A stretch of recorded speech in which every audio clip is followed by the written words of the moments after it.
Praise దలా దేవునికే మహిమ కలుగును గాక. మీ అందరికీ యేసుక్రీస్తు ఘనమైన నామములో నా హృదయపూర్వకమైన వందనములు తెలియజేస్తున్నాను. ప్రియమైన దేవుని బిడలారా, ఈరోజు వాక్య ధ్యానాంశము, నీవు అన్ని విషయములలో వర్ధిల్లాలంటే ఏమి చేయాలి? 3వ యోహాను పత్రిక 2వ వచనాన్ని చదువుకుందాం.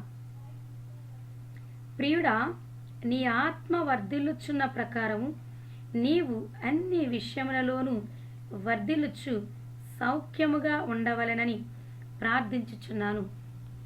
ప్రార్థన చేసుకుందాం. మహాపరిశుద్ధుడవను ఘనుడవైన యేసయ్య, నీ పరిశుద్ధమైన బంగారు పాదములకు వందనములు స్తోత్రములు చెల్లించుకుంటున్నాం. నీవిచ్చిన వాక్య ధ్యానాంశమును బట్టి నిన్ను స్తుతిస్తూ ఘనపరుస్తున్నాం. నీ వాక్య ధ్యానాంశము ద్వారా మా అందరితో మాట్లాడి నీవే మహిమ ఘనత ప్రభావములు పొందుకొనమని యేసు శక్తి కలిగిన నామంలో ప్రార్థించుచున్నాము తండ్రి, ఆమేన్.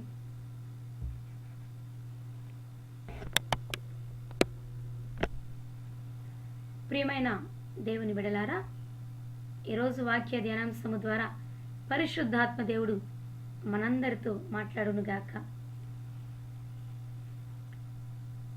ఈరోజు వాక్య ధ్యానాంశము, మనము అన్ని విషయములలో వర్ధిల్లాలి అంటే ఏం చేయాలి? మనము అన్ని విషయాలలో ఫలించే స్థితిలో ఉండాలి అని అంటే మనం ఏం చేయాలి?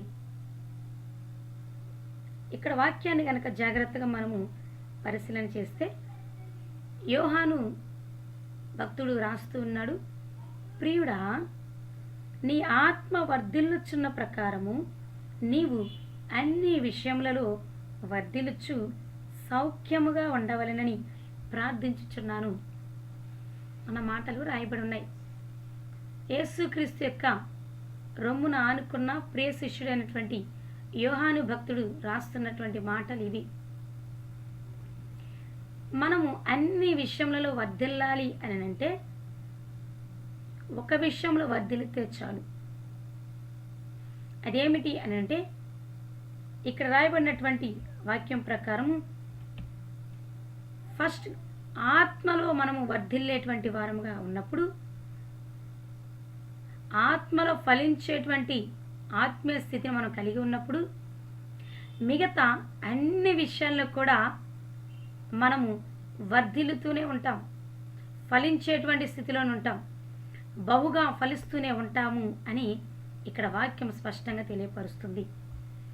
అన్ని విషయాలు అని అంటే, మనం ఈ లోకంలో జీవిస్తున్నప్పుడు సామాజికంగా, సాంఘికంగా, కుటుంబ పరంగా, వ్యక్తిగతంగా, ఉద్యోగరీత్యా, అలాగే భక్తిపరంగా, విశ్వాసంలో, అలాగే శారీరకంగా అంటే ఆరోగ్యమైనటువంటి ఆ విషయాలలో, అన్ని విషయాలు ఫైనాన్షియల్గా మనము ఫలించే స్థితిలో, వర్ధిల్లే స్థితిలో ఉండాలి అని అంటే, వాటికంటే ముందుగా మన ఆత్మ వర్ధిల్లుతున్న స్థితిలో ఉండాలి.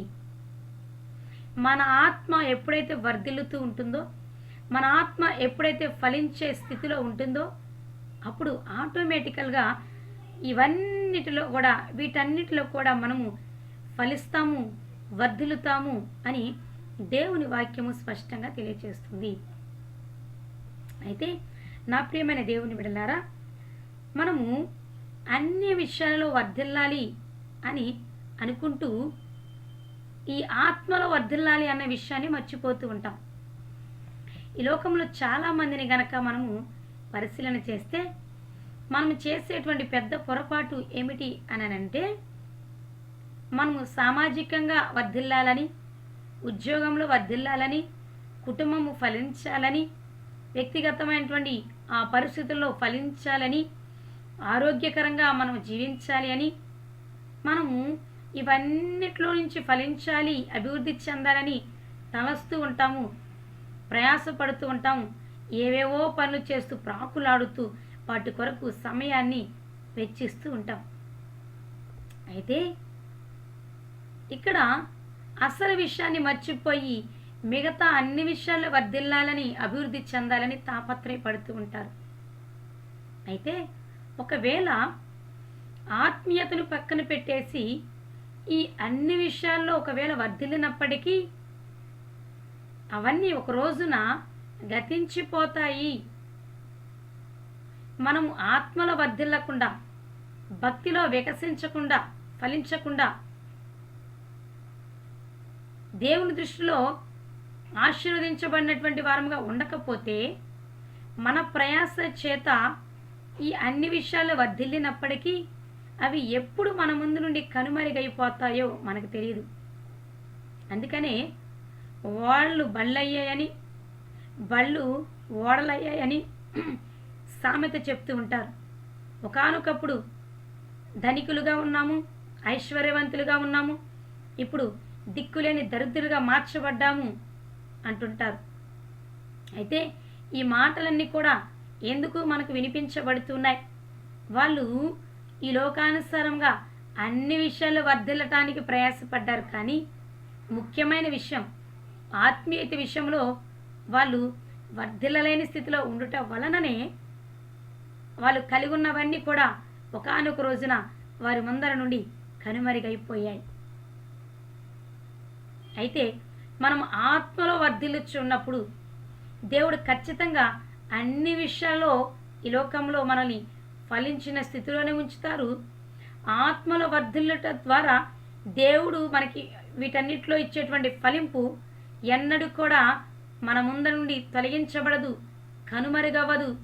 ఏ శక్తి కూడా దేవుడు మనకు అనుగ్రహించిన ఆశీర్వాదాలను దొంగిలించలేదు అన్న వాస్తవాన్ని ఈ రోజున గమనించాలి. అయితే నా ప్రియమైన దేవుని బిడ్డలారా, మనము ఆత్మలో వర్ధిల్లేటువంటి వారముగా ఉండాలి. మన ఆత్మీయ స్థితి ఫలించే స్థితిలో ఉండాలి. అంటే మనము ఆత్మ ఫలాలు కలిగినటువంటి స్థితిలో ఉన్నప్పుడు మన ఆత్మ వర్ధిల్లుతూ ఉంటుంది, మనము ఫలించే స్థితిలో ఉంటాం. మన ఆత్మీయ స్థితి ఎప్పుడైతే వర్ధిల్లుతూ ఉంటుందో మిగతా అన్ని విషయాల్లో కూడా దేవుడు మనల్ని ఖచ్చితంగా ఫలింప చేస్తారు, వర్ధిల చేస్తారు అన్న వాస్తవాన్ని ఈ రోజున గమనించాలి. ప్రియమైన దేవుని బిడ్డలారా, ఇక్కడ ఫలించుట అన్న వర్ధిల్లుట అన్న ఒకే అర్థంగా మనం భావించాల్సిందిగా దేవుని పేట మనవి చేస్తున్నాం. కొన్ని చోట్ల బైబిల్లో దేవుడు ఆ చెట్లను పోల్చుతూ చెప్పినప్పుడు నాలో మీరు అంటు కట్టబడితే ఫలిస్తారు, బహుగా ఫలిస్తారు అని చెప్పడం జరిగింది. అలాగే మనుషులను ఉదాహరణగా తీసుకొని చెప్తే వర్ధిల్లటం అని చెప్పడం జరుగుతుంది. చెట్లను పోల్చి చెప్పినప్పుడు చెట్లు ఫలిస్తాయి అంటాము, మనుషులను పోల్చి చెప్పినప్పుడు వర్ధిల్లుతారు అని చెప్తారు. అంత మాత్రమే. చెట్లని పోలిస్తే ఫలిస్తాయి అనాలి, వర్ధిల్లుతాయి చెట్లు అని అనకూడదు కదా. మనుషులను పోల్చి చెప్పినప్పుడు మనుషులు ఫలిస్తారు అని అనకూడదు, వర్ధిల్లుతారు అని అనాలి. కాబట్టి ఇక్కడ ఫలింపు అన్నా వర్ధిల్లటం అనన్నా ఒక్కటే అన్న విషయాన్ని కూడా గమనించాల్సిందిగా దేవుని పేరిట మనవి చేస్తున్నా. అయితే ఆత్మలో వర్ధిల్లాలి అని అంటే మనం ఏం చేయాలి? మన ఆత్మీయ స్థితి ఫలించాలి అని అంటే, మనము ఆత్మలో వర్ధిల్లాలి అని అంటే, ఫలితంగా మనం అన్ని విషయాల్లో వర్ధిల్లాలి అని అంటే మనము మొట్టమొదట ఏం చేయాలి అని అంటే 2 విషయాలను మనము పాటించాలి. నా ప్రియమైన దేవుని బిడ్డలా, ఈ 2 రకాలైనటువంటి విషయాలను మనము చక్కగా పాటించినట్లయితే, అనుభవపూర్వకంగా మనము వీటిని జరిగించినట్లయితే, వీటిని అనుసరించినట్లయితే ఖచ్చితంగా మనము ఆత్మల వర్ధిల్లుతాము, ఫలితంగా అన్ని విషయాల్లో కూడా వర్ధిల్లుతాము అన్న విషయాన్ని మనం ఈ రోజున గ్రహించాలి. మనము ఆత్మలో వర్ధిల్లాలి అని అంటే 2 విషయాలను ఖచ్చితంగా పాటించాల్సిన అవసరం ఎంతైనా ఉన్నది. ఒకటి, దివారాత్రము దేవుని వాక్యాన్ని ధ్యానించాలి. దివారాత్రము దేవుని వాక్యాన్ని ధ్యానిస్తూ ఉన్నందువలన మన ఆత్మీయ స్థితి వర్ధిల్లుతూ ఉంటుంది, ఆత్మ ఫలాలు కలిగిన స్థితిలో ఉంటాము అని వాక్యం స్పష్టంగా తెలియపరుస్తుంది. కీర్తనలు 1వ అధ్యాయము 3, 4, 5 వచనాలను గనక మనం అక్కడ చదివినట్లయితే 2-3 వచనాలను చదివితే ఇక్కడ వాక్యం స్పష్టంగా తెలియపరుస్తుంది. యెహోవా ధర్మశాస్త్రమునందు ఆనందించుచు దివారాత్రము దానిని ధ్యానించువాడు ధన్యుడు. అతడు నీటి కాలువల యొరను నాటబడినదై ఆకు వాడక తన కాలమందు ఫలమిచ్చు చెట్టు వలె ఉండును. అతడు చేయునదంతయు సఫలమగును అని రాయబడినది.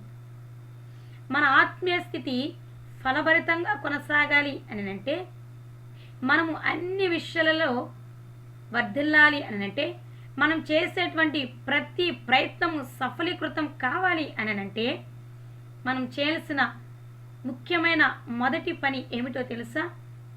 దివారాత్రము దేవుని వాక్యాన్ని ధ్యానించేవారముగా ఉండాలి. ఆ దివారాత్రము దేవుని వాక్యాన్ని ఎలా ధ్యానించాలి అట? ఆనందిస్తూ ధ్యానించాలట. ప్రతి దినము దివారాత్రము దేవుని వాక్యాన్ని ధ్యానించుట ద్వారా మన ఆత్మ ఖచ్చితంగా వర్ధిల్లుతుంది అని దేవుని వాక్యం స్పష్టం చేస్తుంది. వాస్తవానికి ఈ లోకంలో ఎవరు ధన్యులు? దేవుని యొక్క పరిశుద్ధ వాక్యాన్ని ఎవరైతే దివారాత్రము ధ్యానిస్తారో అటువంటి వాళ్ళందరూ కూడా ధన్యులేనని వాక్యం తెలియపరుస్తుంది. అంతేకాని ధనవంతులు, ఐశ్వర్యవంతులు, ఈ లోక జ్ఞానం కలిగిన వాళ్ళు, కీర్తి ప్రతిష్టలు కలిగిన వారు ధన్యులు అని వాక్యం తెలియపరచడం లేదు. ఎవరట ధన్యులు?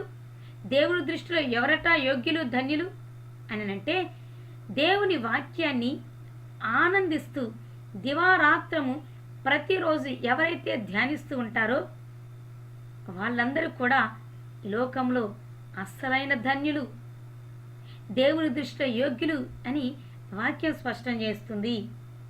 ఈ విధంగా దివారాత్రము ప్రతిరోజు వాక్యాన్ని ధ్యానించట ద్వారా ఏమి జరుగుతుంది?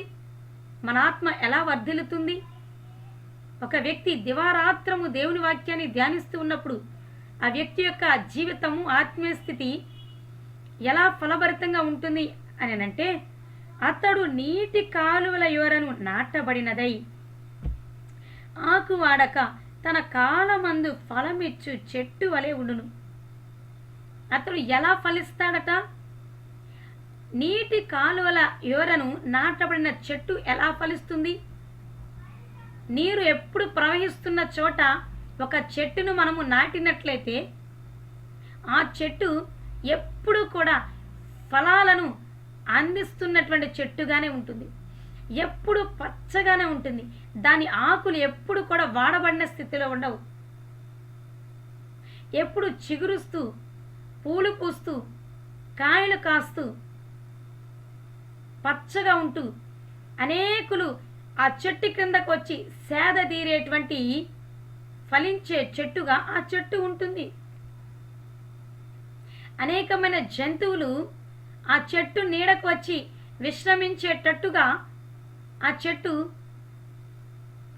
ఫలించేటువంటి స్థితిలో ఉంటుంది.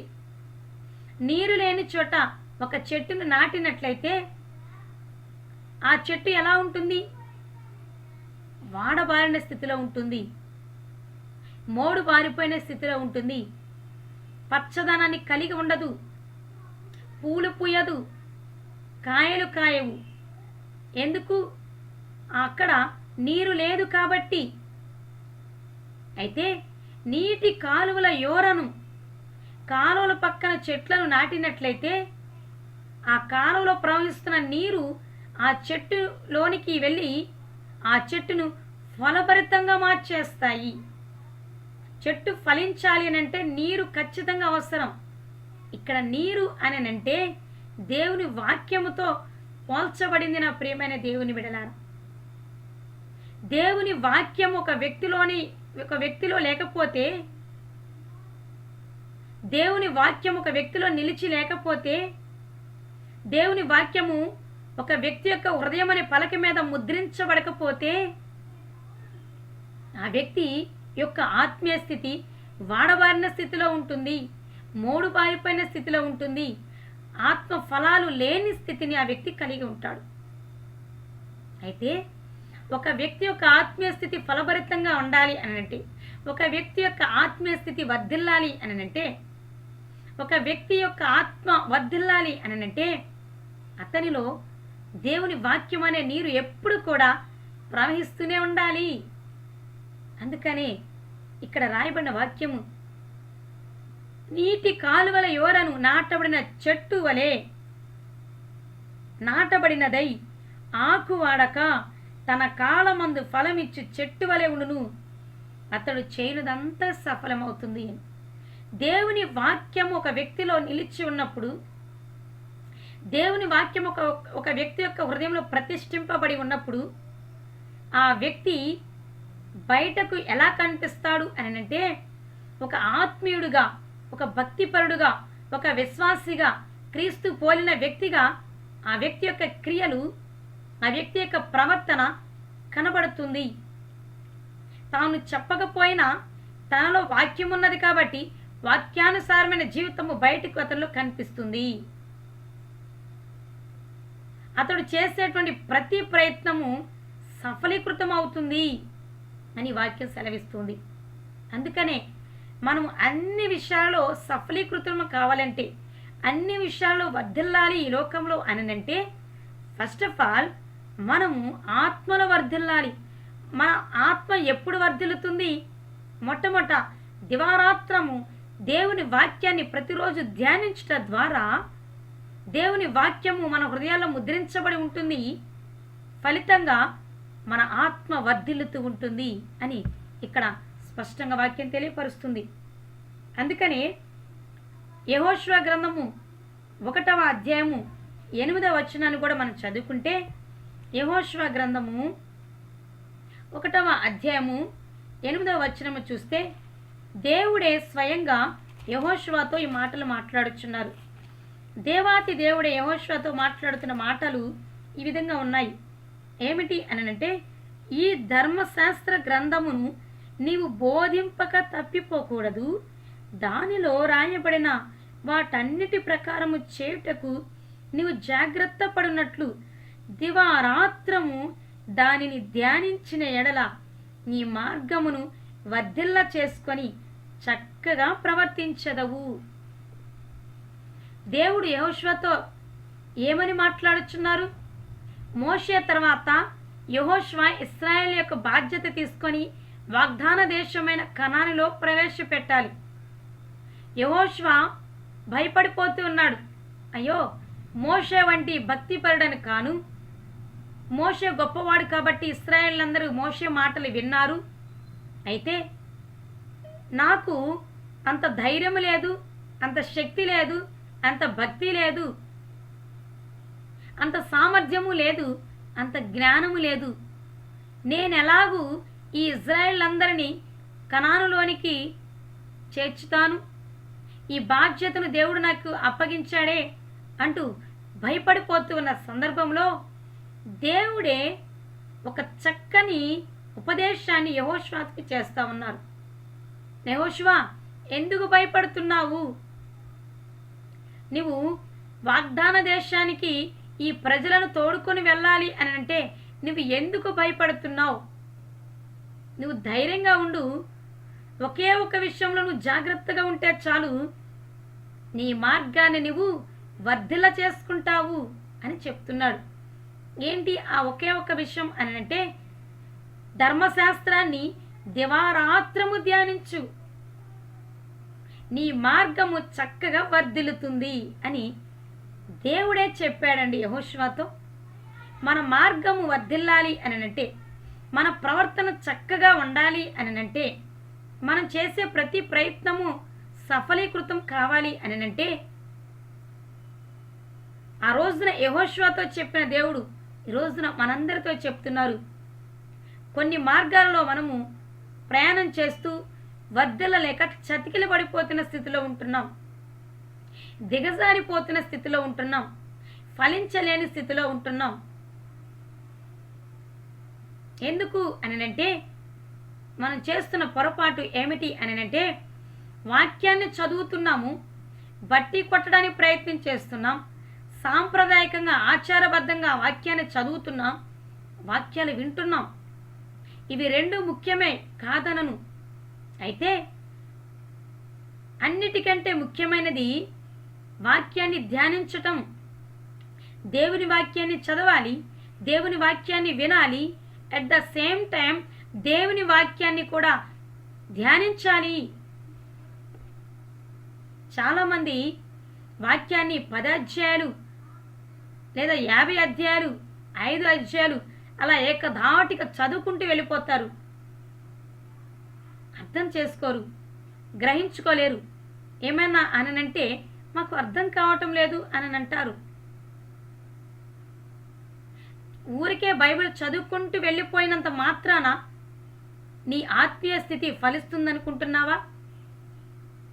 చదివిన వాక్యాన్ని నువ్వు గ్రహించుకోలేకపోతే, అర్థం చేసుకోలేకపోతే అది నీ హృదయంలో ఎలాగూ ఫలభరితంగా ఉంటుంది, ఎలాగూ నిలిచి ఉంటుంది. అయితే చదివిన వాక్యం కొద్దిగా అయినప్పటికీ ఆ కొద్ది వాక్యాన్ని ఎప్పుడైతే మనం ధ్యానిస్తామో ఆ ధ్యానించిన వాక్యము మనలో ముద్రించబడుతుంది. మన హృదయం అనే పలకల మీద ముద్రించబడుతుంది, మనలో ప్రతిష్ఠించబడుతుంది వాక్యము. నా ప్రియమైన దేవుని బిడ్డలారా, వాక్యాన్ని వింటే విశ్వాసం పెరుగుతుంది, వాక్యాన్ని చదివితే ఆదరించబడతాము.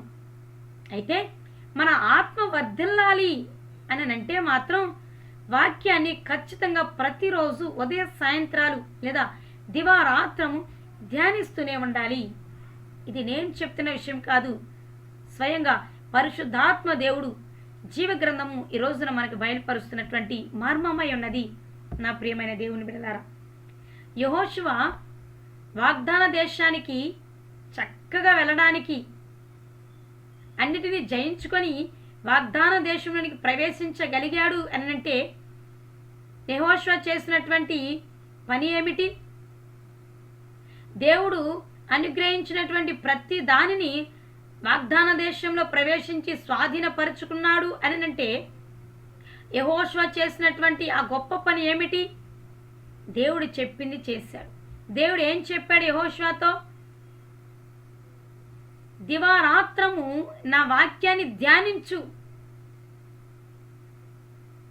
అప్పుడు నీ మార్గాన్ని చక్కగా వర్ధిల్ల చేసుకుంటావు, నువ్వు చక్కగా ప్రవర్తిస్తావు అని దేవాతి దేవుడు చెప్పడం జరిగింది. నా ప్రియమైన దేవుని బిడ్డలారా,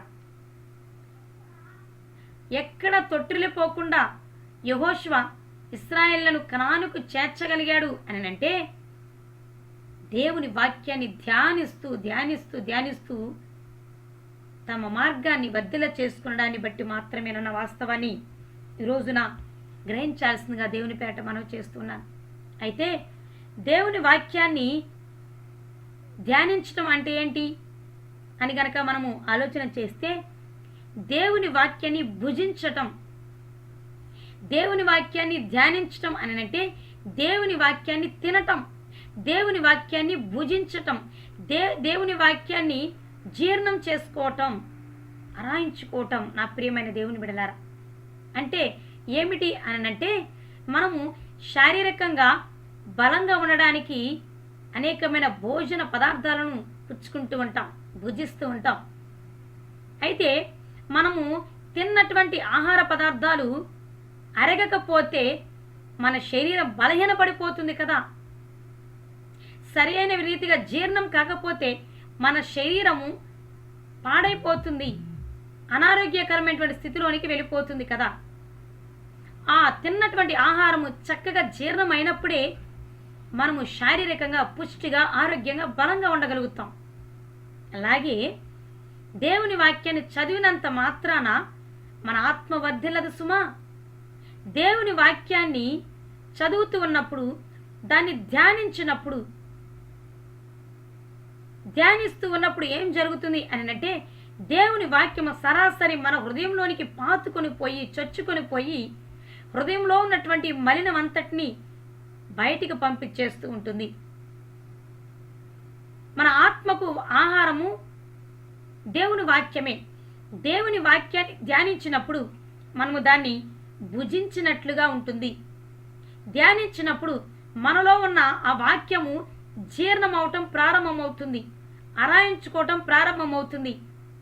ఆ భుజించినటువంటి దేవుని వాక్యము ఎలాగూ మన ఆత్మను ఫలభరితంగా చేస్తుంది అని అంటే, మనం చెప్పకుండానే వాక్యం మనలో ఉంటుంది కాబట్టి, వాక్యాన్ని మనం భుజించాము కాబట్టి మన ఆత్మ యొక్క స్థితి బయటకు కనపడుతుంది. ఎలాగూ క్రియల ద్వారా, మన ప్రవర్తన ద్వారా ఇతరులకు మనము ఆత్మీయులమని, క్రీస్తు బిడలమని, మనం రక్షించబడిన వారమని, మనం ఆత్మానుసారంగా నడుచుకుంటున్న వారమని ఖచ్చితంగా మన క్రియలు, మన ప్రవర్తన నిర్ధారిస్తాయి. ఎవరైతే దేవుని వాక్యాన్ని స్పష్టంగా ధ్యానిస్తూ దేవుని వాక్యాన్ని భుజించేటంతగా వారు ఆ వాక్యాన్ని హృదయంలోనికి చొచ్చుకొని పోయేలా చేస్తారో అటువంటి వారి ఆత్మ వర్ధిల్లుతుంది. అటువంటి వారు ఇతరులకు, లోకానికి, అన్ని జనుల యొద్ద వాళ్ళు దేవుని గురించినటువంటి ఆ క్రియలను వారి ప్రవర్తన ద్వారా కనపరిచేవారుగా ఉంటారు. నా ప్రియమైన దేవుని బిడ్డలారా, ఈ లోకంలో వెలుగు వలె ప్రకాశించేవారుగా ఉంటారు. దేవుని వాక్యం అని అంటే దేవుడే కదా. దేవుని వాక్యం అని అంటే వెలుగే కదా. దేవుని వాక్యాన్ని మనం ధ్యానిస్తూ ఉన్నప్పుడు మన హృదయము వెలిగించబడుతుంది. బయటకు ఆ వెలుగు మనము ప్రకాశిస్తున్నట్టుగా ఉంటాం. అందుకనే మత్తయి సువార్త 5వ అధ్యాయము 16వ వచనములో యేసయ్య మాటలు మాట్లాడుచున్నారు. మీరు మీ సత్క్రియలను ఇతరుల ఎడల కనపరిచిన ఎడల నన్ను మహిమపరిచిన వారుగా ఉంటారు, మీరు ప్రకాశిస్తారు అని అంటారు. ఎప్పుడు మనం ఈ లోకంలో వెలుగు వలె ప్రకాశించే వారం ఉంటాం? దేవుని వాక్యాన్ని ధ్యానిస్తూ ఉండడం వలన ఫలితంగా మన ఆత్మ వర్ధిల్లుతుంది. ఆ వర్ధిల్లిన స్థితి మన క్రియల ద్వారా, సత్క్రియల ద్వారా ఇతరుల ఎదుట కనపరచబడుతుంది. నా ప్రియమైన దేవుని బిడ్డలారా, అందుకనే యోహాను భక్తుడు, యెహెజ్కేలు భక్తుడు ఈ సమయాన్ని మనం జ్ఞాపకం చేసుకుంటే, దేవుడే ఒకసారి యెహెజ్కేలు ప్రవక్తకు ఒక గ్రంథాన్ని ఇచ్చి దానిని భుజించు అని చెప్పినప్పుడు యెహెజ్కేలు గ్రంథము 3వ అధ్యాయము 3వ వచనంలో ఈ మాటలు రాయబడి ఉంటాయి. గ్రంథాన్ని ఇచ్చినప్పుడు ఆ గ్రంథాన్ని తినమని చెప్పడం జరుగుతుంది. ఆ గ్రంథాన్ని యెహెజ్కేలు ఎప్పుడైతే తింటారో, తిన్నాక తినేటప్పుడు యెహెజ్కేలు కట్ట ఆ గ్రంథము తేనె కంటే తీపిగా ఉన్నది అని అక్కడ రాయబడి ఉన్నది. అలాగే ప్రకటన గ్రంథము 10వ అధ్యాయము 10వ వచనంలో కూడా మనం చూస్తే, యోహాను భక్తుడికి కూడా దేవదూత చిన్న పుస్తకమునిచ్చి దీనిని తిను అని చెప్పినప్పుడు యోహాను భక్తుడు కూడా ఆ చిన్న పుస్తకాన్ని తింటూ ఉన్నప్పుడు తన నోటికి కూడా ఆ పుస్తకము తేనె కంటే తీపిగా ఉన్నట్లుగా అక్కడ రాయబడి ఉన్నది. నా ప్రియమైన దేవుని బిడ్డలారా, మనము దివారాత్రము దేవుని వాక్యాన్ని ప్రతిరోజు ఆనందిస్తూ శ్రద్ధగా, ఆసక్తిగా, ఇష్టపూర్వకంగా ధ్యానిస్తూ ఉంటే, చదువుతూ ధ్యానిస్తూ ఉంటే అది నిజంగా మన హృదయానికి తేనె కంటే తీపిగా ఉంటుంది. ఆనందాన్ని కలుగ చేస్తుంది, ఉప్పొంగ చేస్తుంది, మన హృదయం ఉల్లసించేదిగా, ఉత్సాహభరితంగా ఉండేలా చేస్తుంది. మరి ఈ రోజున వాక్యాన్ని చదువుతున్న నీకు, వాక్యాన్ని ధ్యానిస్తున్న నీకు దేవుని వాక్యము నీ హృదయానికి ఇంపుగా, అలాగే ఉత్సాహభరితంగా, ఉల్లసింపచేసేదిగా, నీ హృదయాన్ని ఆనందభరితంగా చేసేటట్టుగా అనిపిస్తుందా?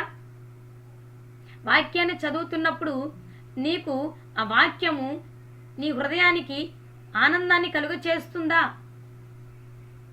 ఈ సత్యాన్ని నీకై నువ్వు ఆత్మ పరిశీలన చేసుకోవాల్సిందిగా దేవుని పేట మనవి చేస్తున్నాను. నా ప్రియమైన దేవుని బిడ్డలారా, అందుకని దావీదు భక్తుడు రాస్తారు, 119వ కీర్తన 103వ వచనంలో రాయబడి ఉంటుంది, నీ వాక్యము నా జిహ్వకు ఎంతో మధురములు, అది నా నోటికి తేనె కంటే తీపిగా ఉన్నది అని భక్తుడు రాస్తున్నాడు.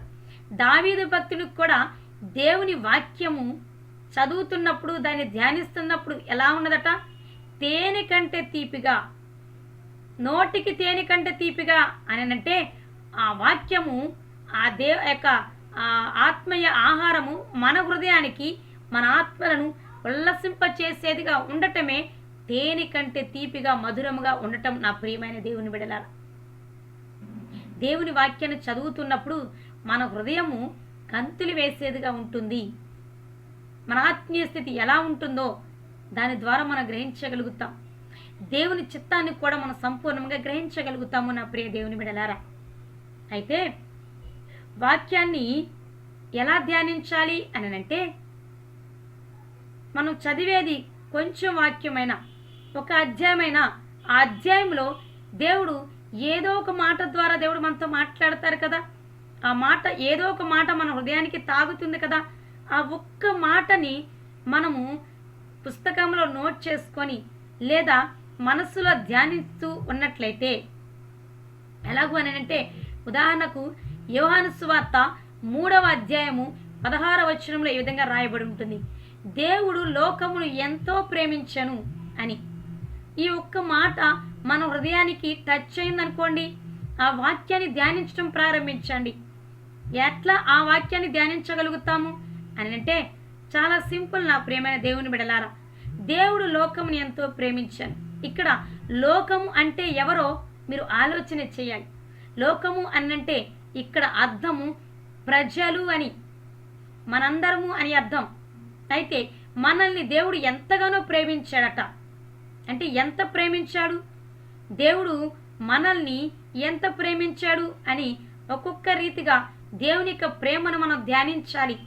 ఎలా ప్రేమించాడు మనల్ని దేవుడు? ఆయన దేవుడై ఉండి, సర్వశక్తి సంపన్నుడై ఉండి, పరలోక వైభవాన్ని విడిచి నరావతారికి భూమి మీదకి రావడం మనల్ని ప్రేమించడం కాదా? అలాగే మనందరి పాపముల నిమిత్తం సిలువలో మరణించడము దేవుని యొక్క ప్రేమ మన ఎడల వ్యక్తపరిచినట్లు కాదా? ఇంకా దేవుడు మనల్ని ఇంకా ఎంతగా ప్రేమించారు, తన చివరి రక్తపు బొట్టు వరకు కార్చి మనకు ఆ యొక్క క్రయధనముగా ఇచ్చి తనకు తానే ప్రాణాన్ని అర్పించడం మనల్ని ప్రేమిస్తున్నట్టు కాదా? ఈ విధంగా ఆయన ప్రేమ ఎంత గొప్పదో, ఆయన మన కొరకు చేసినది ఎటువంటి త్యాగమో, ఆ త్యాగంలో ఆయన ప్రేమను మనం ఎలా అర్థం చేసుకోగలమో, ఈ విధంగా 1 by 1 మనము దేవుడు నీకు ఇచ్చినంత వరకు, నీలో ఉన్న పరిశుద్ధాత్మ దేవుడు నీకు ప్రేరేపణ ఎంతవరకు కలిగిస్తారో అంతవరకు ఆ వాక్యాన్ని అలాగూ ధ్యానిస్తూ ఉన్నట్లయితే, అక్కడ ఆ వాక్యం ద్వారా దేవుని యొక్క స్వచ్ఛమైన ప్రేమ నీకు అర్థమవుతుంది. నువ్వు దేవుని ఎంతగా ప్రేమిస్తున్నావో నువ్వు కూడా అర్థం చేసుకోగలుగుతావు. దేవుని వాక్యాన్ని చదివినప్పుడే, దేవుని వాక్యాన్ని ధ్యానించినప్పుడే దేవుని యొక్క మనస్సు ఏమిటో, మన ఆధ్యాత్మిక స్థితి ఏమిటో స్పష్టంగా మనం గ్రహించగలుగుతాం. ధ్యానించిన వాక్యాన్ని ఎప్పుడు కూడా మనం మరిచిపోలేము నా ప్రియమైన దేవుని బిడ్డలారా. అయితే దేవుని వాక్యాన్ని ధ్యానించడం వలన మనకు కలిగేటువంటి ప్రయోజనాలు ఏమిటి? దేవుని వాక్యాన్ని ధ్యానించడం వలన మనకు కలిగే ప్రయోజనాలు ఏమిటి అని గనక ఆలోచన చేస్తే, ఒకటి, దేవుని వాక్యము మన హృదయం అనే పలకల మీద ముద్రించబడి ఉంటుంది. దేవుడు పలుమార్లు చెప్తారు కదా, నా ఆజ్ఞలు, నా మాటలు మీ హృదయం అనే పలకల మీద వ్రాసుకోండి అంటారు. అంతేకాదు, మీ హృదయమును అన్నిటికంటే ముఖ్యముగా భద్రపరచుకోండి, ఎందుకంటే నా వాక్యము మీ హృదయంలో ఉన్నది కాబట్టి, నా వాక్యం మీ హృదయంలో ఉన్నది కాబట్టి మీ హృదయాన్ని చక్కగా బదిలీపరచుకోండి వాక్యముతో అని అంటారు. కాబట్టి వాక్యాన్ని మనం ధ్యానించినప్పుడు మాత్రమే ఆ వాక్యము మన హృదయంలో నిలిచి ఉంటుంది, మన హృదయం అనే పలకల మీద ముద్రించబడి ఉంటుంది, దేవుని వాక్యం మనలో ప్రతిష్ఠింపబడి ఉంటుంది నా ప్రియమైన దేవుని బిడ్డలారా. అంతేకాదు, దేవుని వాక్యాన్ని ధ్యానిస్తూ ఉన్నప్పుడు దేవుని వాక్యం మనలో ఉంటుంది కాబట్టి మనలోనికి ఇక పాపము రావడానికి అవకాశం ఉండదు. ఒకవేళ పాపపు ఆలోచనలు వచ్చినా, పాపము చేసేటువంటి పరిస్థితులు మన ముందు ఉన్నా, వాటిని ఖచ్చితంగా జయించే శక్తిని మనలో ఉన్న వాక్యమే మనకు అనుగ్రహిస్తుంది. మూడవదిగా, దేవుని వాక్యాన్ని ధ్యానిస్తున్నప్పుడు మనం కుడి ఎడమలకు తొట్టిల్లిపోకుండా ఉంటాము, తొలగిపోకుండా ఉంటాము నా ప్రియమైన దేవుని బిడ్డలారా. మనము ఏ విషయంలో కూడా తొట్టిల్లిపోయేటువంటి పరిస్థితిలోనికి దిగజారిపోము. అందుకనే 119వ దావీదు కీర్తన 165వ వచనములో భక్తుడు దావీదు రాస్తున్నారు, నీ ధర్మశాస్త్రమును ప్రేమించు వారికి ఎంతో నెమ్మది కలదు, వారు తూలి తొట్టిలుటకు కారణమేమీ లేదు. దేవుని యొక్క వాక్యాన్ని ప్రేమిస్తూ ధ్యానించినప్పుడు మనము తొట్టిల్లిపోయేటువంటి అవకాశం ఉండదు. ఒకవేళ తొట్టిల్లిపోయే సమయం వచ్చినప్పుడు, పరిస్థితులు మనకు ముందర ఉన్నప్పుడు వాటిని గ్రహించగలుగుతాము, వాటి నుండి తప్పించబడతాము. తొట్టిల్లకుండా దేవుని వాక్యమే మనలను కాపాడుతుంది. దేవుని వాక్యానికి మనము ఎక్కువగా ప్రాధాన్యత ఇచ్చేవారం ఉండాలి.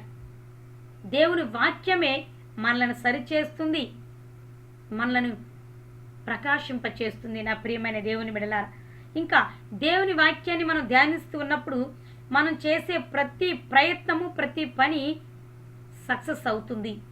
ఇంకా దేవుని వాక్యాన్ని మనం ధ్యానిస్తూ ఉన్నప్పుడు దైవ జ్ఞానము చేత మనము నింపబడుతూ ఉంటాం.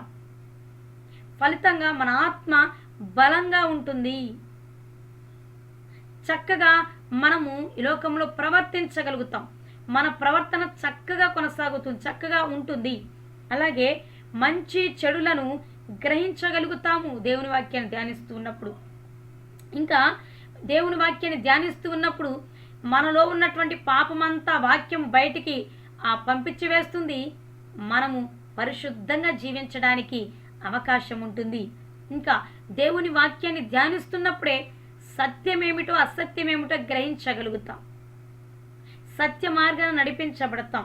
ఇంకా దేవుని వాక్యాన్ని ధ్యానిస్తూ ఉన్నప్పుడు సాతాను యొక్క మోసాలను పసిగట్టగలుగుతాం, సాతాను తంత్రాలను మనం ఎరుగగలుగుతాం, గ్రహించగలుగుతాము, సాతాను తంత్రాలను జయించగలుగుతాము. నా ప్రియమైన దేవుని బిడ్డలారా, కాబట్టి దేవుని వాక్యాన్ని దివారాత్రము ధ్యానించడం ద్వారా మన ఆత్మ వర్ధిల్లుతుంది.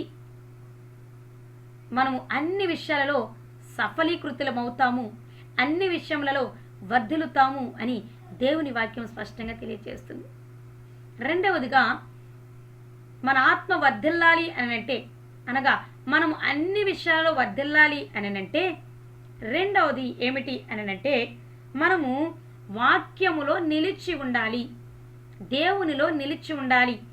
ఇక్కడ వాక్యంలో నిలిచి ఉండుట, దేవునిలో నిలిచి ఉండుట అని అంటే అర్థం ఏమిటి అని అంటే వాక్యానుసారముగా జీవించుట. యోహాను సువార్త 15వ అధ్యాయము 5వ వచనాన్ని గనక మనం చదివితే యేసయ్య మాట్లాడుచున్నారు, ఎవడు నాయందు నిలిచి ఉంటాడో, ఎవని అందు నేను నిలిచి ఉంటానో వాడు బహుగా ఫలిస్తారు అని యేసయ్య మాట్లాడటం జరిగింది. నా ప్రియమైన దేవుని బిడ్డలారా, దేవుని యందు మనం నిలిచి ఉండాలి అని అంటే దేవుని వాక్యం మనలో నిలిచి ఉండాలి. ఇక్కడ నిలిచి ఉండటం అని అంటే ఏమిటి అర్థం? ధ్యానించినప్పుడు దేవుని వాక్యం మనలో ప్రతిష్ఠించబడి ఉంటుంది. ఇక్కడ ఆ దేవుని వాక్యం మనలో ఉన్నప్పుడు ఆ వాక్యానుసారముగా మనం జీవించినట్లయితే మనము దేవునిలో నిలిచి ఉన్న వారముగా, వాక్యంలో నిలిచి ఉన్న వారముగా, వాక్యానుసారంగా జీవించుచున్న వారముగా, ఆత్మానుసారముగా నడుచుకుంటున్న వారముగా ఉన్నట్లు. కాబట్టి మనము అన్ని విషయాల్లో వర్ధిల్లాలి అని అంటే, మన ఆత్మీయ స్థితి ఫలభరితంగా ఉండాలి అని అంటే, మనం అన్ని విషయాల్లో సఫలీకృతము కావాలి అని అంటే రెండవది దేవుని వాక్యంలో నిలిచి ఉండాలి అని అంటే దేవుని వాక్యానుసారముగా జీవించాలి. వాక్యాన్ని ధ్యానిస్తున్నాము, ధ్యానించిన రీతిగా మనము ఈ లోకంలో జీవించిన వారముగా ఉండాలి, జీవించుచున్న వారముగా ఉండాలి, ప్రవర్తించుచున్న వారముగా ఉండాలి. క్రియల రూపంలో వాక్యానుసారమైన జీవితాన్ని మనము కనపరచాలి. నా ప్రియమైన దేవుని బిడ్డలారా, అందుకనే యేసయ్య అంటారు, మత్తయి సువార్త 13వ అధ్యాయము 23వ వచనంలో విత్తువాని ఉపమానం గురించి చెప్తూ అక్కడ అంటారు, వాక్యాన్ని విని దాని ప్రకారము జీవించిన వారు 30దంతలుగా 60దంతలుగా 100ంతలుగా ఫలిస్తారు అని అక్కడ చెప్పడం జరిగింది. దేవుని వాక్యాన్ని విని లేదా దేవుని వాక్యాన్ని ధ్యానించి దాని ప్రకారం జీవించకపోతే అది వాక్యానుసారంగా జీవించున్నట్లు కాదు.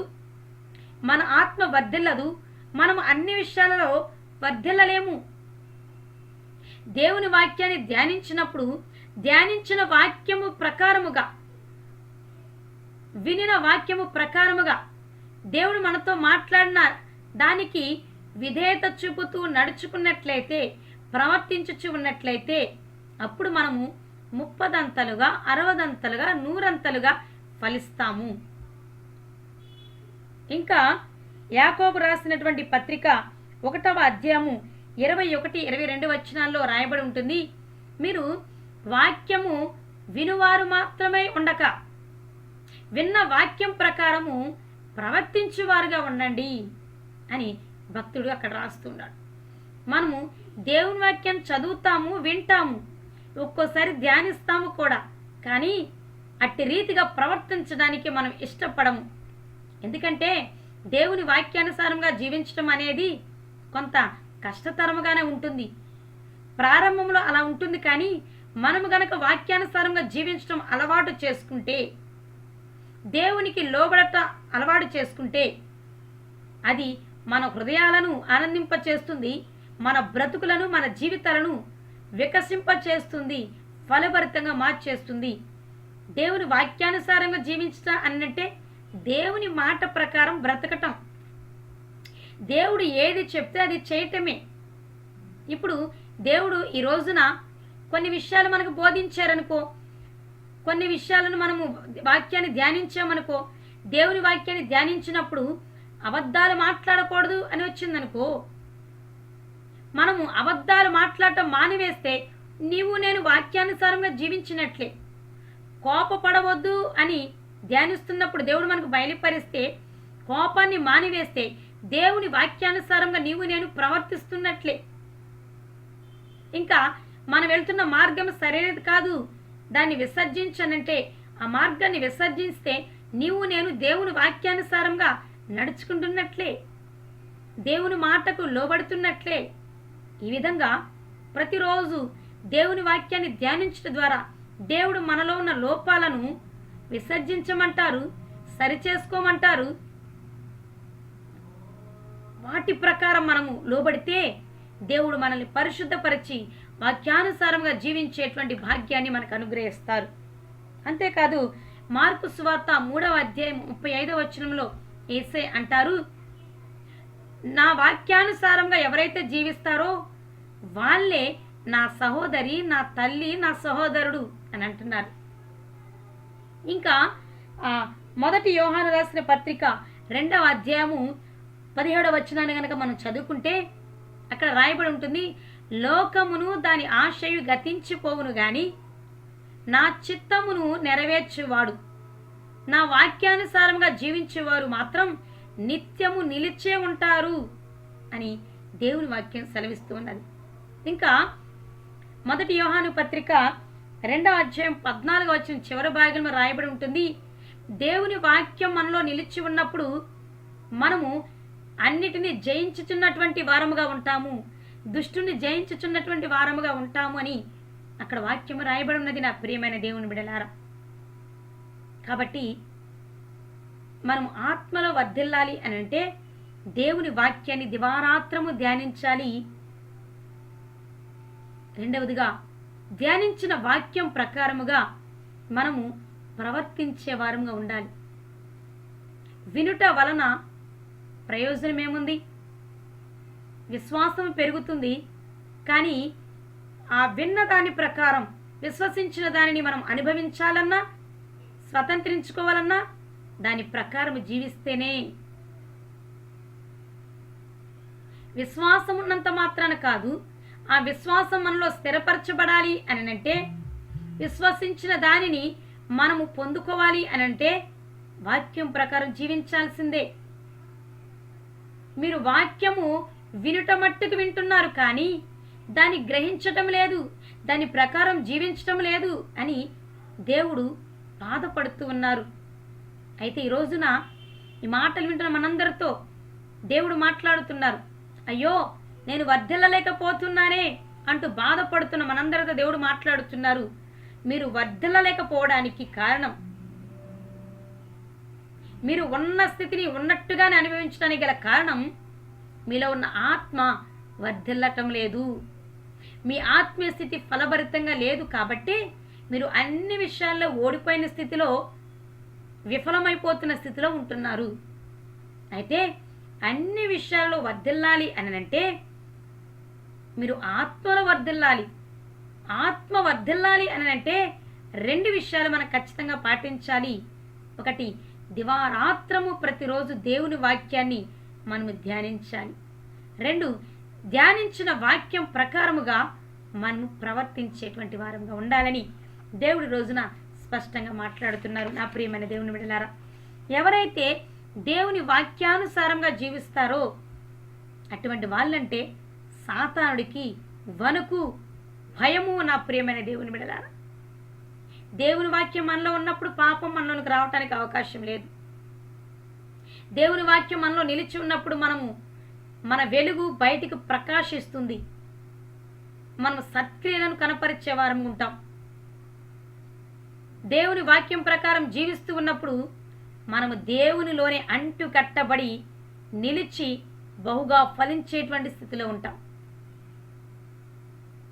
అన్ని విషయాల్లో మనము వర్ధిల్లుతాము. నా ప్రియమైన దేవుని బిడ్డలారా, అయితే ఇటు రీతిగా ఆత్మలో వర్ధిల్లట వలన అన్ని విషయాల్లో వర్ధిల్లినటువంటి వ్యక్తులు, భక్తులు ఎవరైనా బైబిల్లో ఉన్నారా అని అంటే ఉన్నారు. నా ప్రియమైన దేవుని బిడ్డలారా, ఆ వ్యక్తి దావీదు భక్తుడు. దావీదు భక్తుడిని గనక మనం జ్ఞాపకం చేసుకుంటే, దావీదు చిన్ననాటి నుండి కూడా, బాల్యం నుండి కూడా దేవుని ఎక్కువగా ఘనపరిచేటువంటి వ్యక్తి. దేవుని మాటల పట్ల, దేవుని వాక్యం పట్ల, దేవుని ధర్మశాస్త్రం పట్ల మక్కువ కలిగినటువంటి వ్యక్తి, భక్తుడు. అందుకనే దావీదు రాసినటువంటి 119వ కీర్తనలో ఇందాక చదువుకున్న రీతిగా 119వ అధ్యాయము 103వ వచనం అంటాడు, నీ వాక్యము నా జిహ్వకు ఎంతో మధురము, అది నా నోటికి తేనె కంటే తీపిగా ఉన్నదని. మరొక చోట రాయబడి ఉంటుంది, నీ వాక్యమును ధ్యానిస్తూ ఉన్నప్పుడు క్రొవ్వు మెదడు నాకు దొరికినట్లుగా ఉన్నది అని అంటాడు. అంత తృప్తిగా ఉన్నది అని అంటాడు. ఇంకా కీర్తనలు 119, 147, 148 వచనాలు కనుక మనం చదువుకుంటే, కీర్తనలు 119, 147, 148 కనుక మనము చదువుకున్నట్లయితే అక్కడ ఈ విషయాలు స్పష్టంగా రాయబడి ఉంటాయి. తెల్లవారక మునిపే మొరపెట్టి తిని, నీ మాటల మీద నేను ఆశ పెట్టుకొని ఉన్నాను. నీవిచ్చిన వాక్యమును నేను ధ్యానించుటకై నా కన్నులు రాత్రి జాములు కాక మునిపే తెరుచుకొందును.